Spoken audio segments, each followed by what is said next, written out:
Hi and welcome back to Sci-Fi Fans. I'm your host Wayne, and I'd like to talk to you about the sequel to Jurassic Park, and that was 1997's movie The Lost World. Before I delve into too much trivia, I'd just like to say thank you for stopping by and watching this video, and leave a comment in the box below. Tell me what you think about the channel, tell me what you think about the content. All feedback is greatly appreciated. It's the only way I can improve the channel for you. And in the meantime, let's get back to some trivia about this classic film. The Lost World was released in 1997, as I just said, and it was a highly anticipated sequel to the groundbreaking original.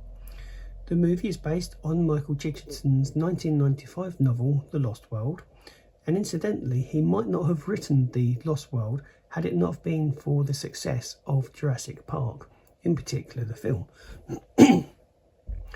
Steven Spielberg returned to direct the sequel, bringing his signature style and expertise back to the franchise. And I think it's something that you can tell. One of the things I think you can tell is when a director changes or leaves a franchise, because the following films just don't have the same look. If you're into a particular style as well, when you start watching a franchise and it changes, it can also affect viewership and audiences, because they don't get what they thought they would. Although the stories might very well be the same, it's just that different. It's those subtleties I think that people can pick up on.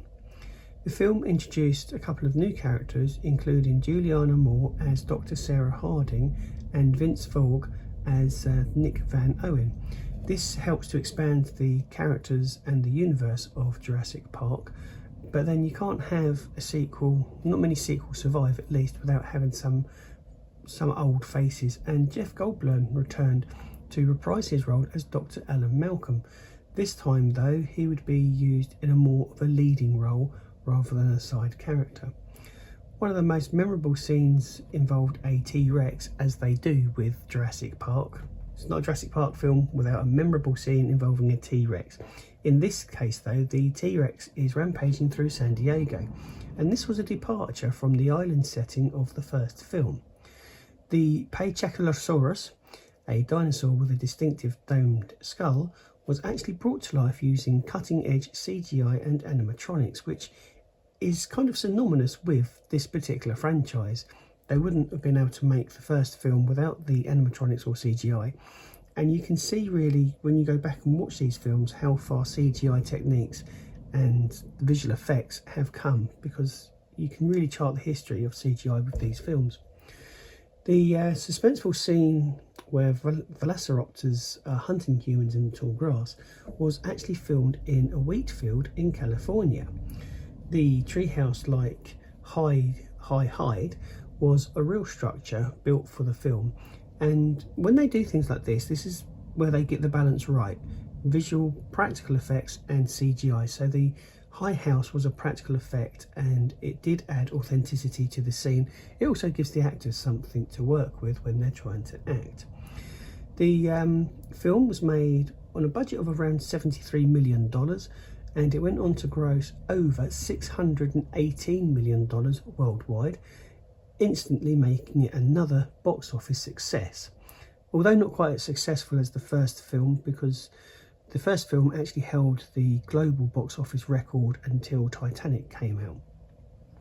Stan Winston's team, who created the complex animatronics for the first film, they came back, and what they did was they helped build a fully articulated baby T-Rex.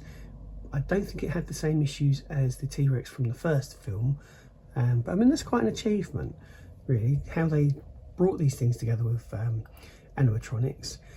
The film does include a subtle message about environmental hazards, emphasising the consequences of human interference with nature.